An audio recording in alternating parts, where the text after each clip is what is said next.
kebetulan pada tanggal 19 Desember hari ini, itu sesungguhnya tepat 60 tahun pelaksanaan Trikora.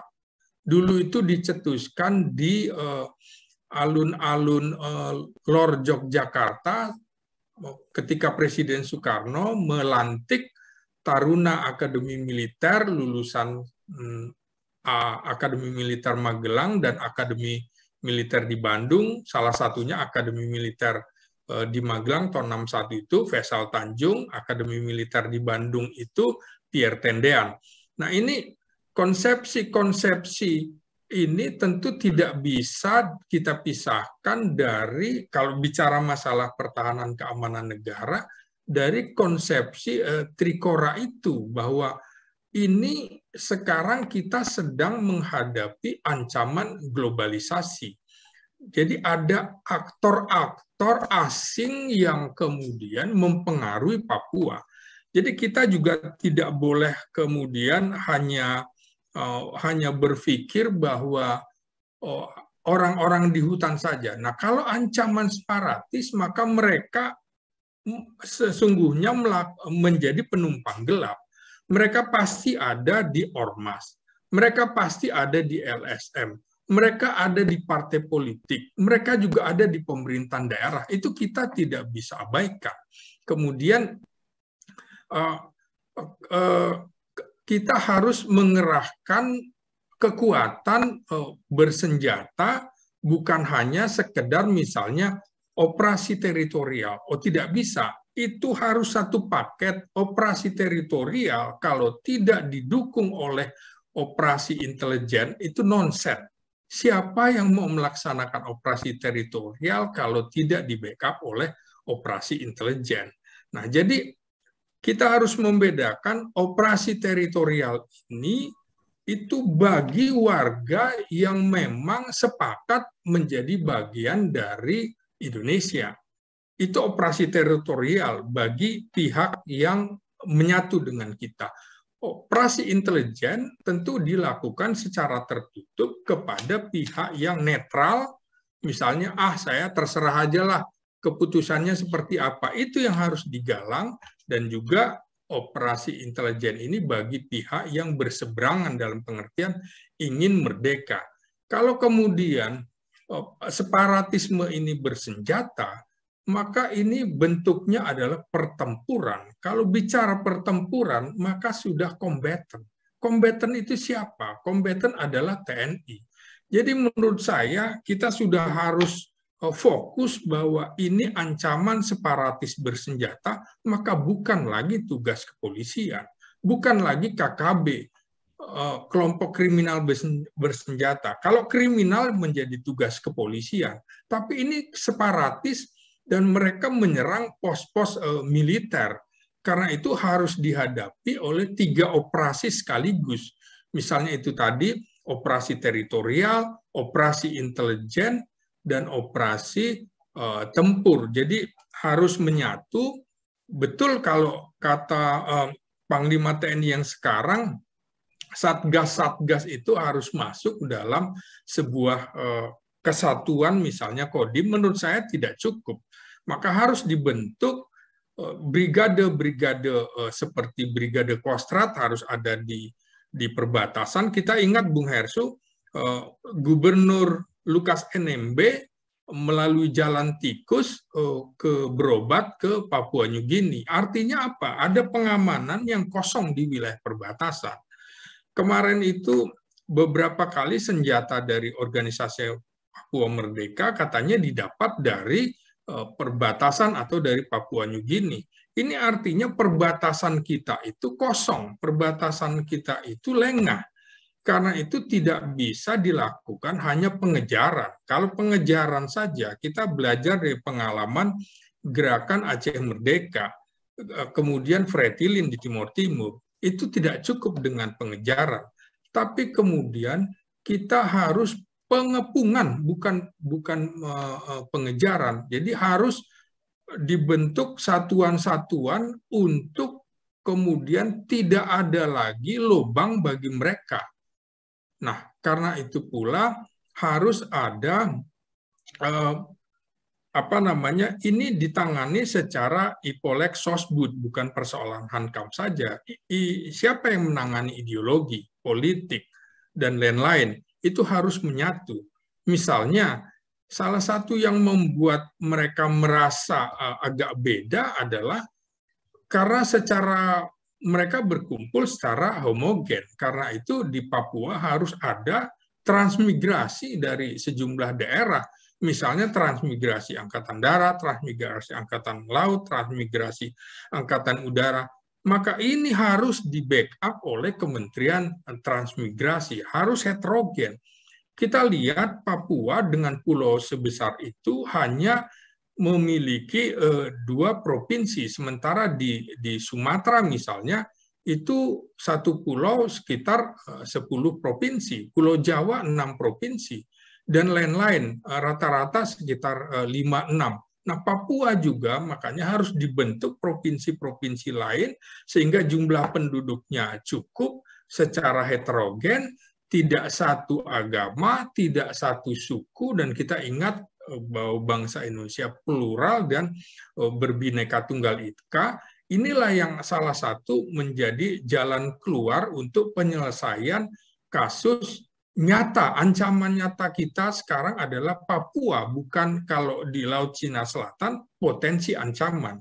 Karena itu kita mesti belajar serius dari pelajaran yang Bung Hersu tanyakan, belajar dari pengalaman Timur. Nah, kalau belajar dari pengalaman Timur Timur, kita belajar dari konsepsi jalan hidup TNI, itu adalah pejuang yang tidak kenal menyerah. Mestinya TNI juga tidak bisa melepaskan begitu saja Timur Timur dan juga Sipadan Ligitan, tidak boleh kenal menyerah. Kenapa? Kita belajar dari pengalaman Jenderal Sudirman, Bung Hersu, dulu ketika perjanjian Linggarjati yang membuat tentara kita harus keluar dari Jawa Barat menuju Jogja. Dalam perjanjian itu kan sebenarnya Jenderal Sudirman tidak setuju dengan pemerintah, maka kemudian dia WO. Maka sebenarnya dalam konsepsi tentara itu mid or gender pemerintah, artinya ada atau tidak ada pemerintahan, TNI harus tetap berjalan. Nah, ketika kemudian TNI harus berjalan ke long march ke Jogja, apa yang kemudian terjadi? Kemudian terjadi pemberontakan PKI di Madiun tahun 48, kemudian di Jawa Barat juga pemberontakan DITI. Apa yang kemudian yang dilakukan oleh pemerintah? Pemerintah lepas tangan. Karena itu TNI tidak boleh lepas tangan kalau pemerintah menyerah. Sama dengan ketika agresi Belanda itu, Soekarno dan Hatta itu menyerah, dia minta kemudian Jenderal Sudirman ikut menyerah. Kalau itu ikut menyerah, maka Menlu Belanda itu di PBB kan sudah menyatakan bahwa pemerintahan Indonesia sudah tidak ada. Maka kemudian terjadi serangan umum 1 Maret yang mengumumkan kepada dunia bahwa Indonesia masih ada TNI. Jadi pemerintah boleh menyerah, tapi TNI tidak boleh menyerah. Itulah makanya kemudian kita harus belajar dari pengalaman kesalahan politik pemerintah, kemudian TNI nggak boleh ikut-ikut. Karena itu TNI adalah alat negara, bukan alat pemerintah. Jadi kalau pemerintah salah, harus juga mengatakan salah. Jadi saya sebenarnya merindukan Panglima TNI yang berani bilang no sir kepada Presiden apabila pemerintah melakukan kebijakan yang salah. Kita sudah punya pengalaman-pengalaman, karena itu TNI juga harus kemudian tetap menonjolkan bahwa politiknya adalah politik negara sesuai dengan marga pertama dan marga kedua dalam Sabta Marga, penjaga ideologi negara dan juga tidak kenal menyerah dalam menjaga ideologi dan negara kesatuan Republik Indonesia. Dan saya menunggu pimpinan-pimpinan TNI yang seperti itu yang tidak ikut arus pemerintah yang salah. Bukan kemudian saya mendorong Mbak Lelo kepada pemerintah, tidak. Tapi TNI harus juga berani mengatakan nose kepada pemerintah apabila pemerintah salah membuat kebijakan. Kira-kira begitu, Bung Hersu. Menarik sekali apa yang disampaikan oleh Bung Slamet Ginting. Jadi kalau dengan analogi tadi berkaitan dengan protes dari Cina kan yang disebutkan itu kan berkaitan dengan Cina kan ada beberapa protes. Satu dia meminta agar Indonesia menghentikan operasi pengeboran minyak di Natuna, dan kedua itu pelatihan Garuda Shield yang dilakukan oleh Kasat, pelatihan yang terbesar. Dan pemerintah itu diam seribu bahasa, dan kemudian Departemen Luar Negeri juga sama sekali tidak memberikan pernyataan, dan kemudian muncul tadi Kepala Staf Angkatan Laut tadi yang menyatakan tidak sejengkal pun. Ini oke. Saya kira makin malam ini diskusinya makin menarik, tapi juga tadi pernyataan dari saya kira nanti juga Pak Gatot perlu jawab lebih detail lagi berkaitan dengan Timor dan Papua juga Pak. Karena Pak kalau nggak salah Pak Gatot ini kan pernah 2 kali jadi Komandan Kodim ya di Papua ya Pak ya. Seingat saya begitu ya. Ya. Oke, sekarang sudah ada yang raise hand ini. Ini H. Howard dari mana ini? Ini wajahnya nggak kelihatan ini. Ini dari Washington. Dari Washington. Mak Hero. Ini tapi ada pertanyaan juga bisa dibacakan dulu sebelum Bu Hero. Yuk. Oke, ini sebenarnya sih kayaknya emphasize masalah intelijen aja ya. Ini kan dari Singapura ada Karina. TNI selalu bersama rakyat, mahasiswa, dan ulama. Sekarang menyedihkan, bukan urus kedaulatan negara, jadi ikut-ikutan urusan sipil. Ini maksudnya TNI. Seperti nurunin baliho, ngurus urusan politik dengan Habib Rizik, dan lain sebagainya. Densus 88 sibuk dengan koleksi tabungan masjid, dengan alasan dana teroris, dan lain sebagainya. Ini bagaimana analisa dan penjelasan dari Pak Gatot? Kemudian ada lagi pertanyaan ini dari ini namanya siapa ya? Ini tolong tanyakan soal posisi Indonesia sebenarnya seperti apa sih di kawasan Asia Pasifik, posisinya dalam ASEAN dan posisinya dengan hubungannya dengan Cina gitu. Jadi ini mungkin 2 narasumber bisa tanya.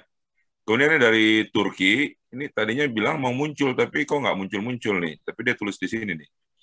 Beberapa waktu terakhir ini kita mendapati ada sosok jenderal polisi maupun TNI yang menyampaikan narasi kontroversial dan memicu konflik dan perdebatan di masyarakat. Jika ke depan pola komunikasi jenderal-jenderal di lingkungan TNI dan Polri dibiarkan seperti ini tentu akan bisa berpotensi dimanfaatkan oleh kelompok-kelompok yang ingin menciptakan konflik di masyarakat. Ini ancaman apa, Pak? Kalau ini terus dibiarkan, ancaman apa yang kira-kira bisa timbul ke depannya? Gitu ke Pak Gatot. Gitu. Mungkin habis ini, itu dari pertanyaan. Kemudian Hero Howard ini dari Washington DC. Ya, oke. Kalau bisa on ya kameranya, ini kenapa gelap ini, Hero Howard? Silakan. Oh, sebentar, Mas Erusu. Pak Batara minta kalau bisa bicara, bisa nggak? Ini ada Pak Batara Hutagalung nih. Pak Batara Hutagalung ya. Ya, jadi habis Hero tanya mungkin bisa. Atau pendek dulu dari Hero Howard, pendek saja, setelah itu ke Pak Batara ya, karena beliau Hero Howard sudah muncul. Ya, silakan. Ya, silakan, Hero. Assalamualaikum warahmatullahi wabarakatuh. Ini cuman mau ini aja ya, mau minta klarifikasi aja dari Pak Gatot khususnya, karena saya dikirim oleh pastinya cebong ini melalui saya bacain ya, melalui ini agak keras ini komentar mereka. Saya nggak percaya, tapi harus diklarifikasi nih Pak Gatot. Melalui Tommy Winata, Pak Gatot Nurmantio memiliki saham Freeport.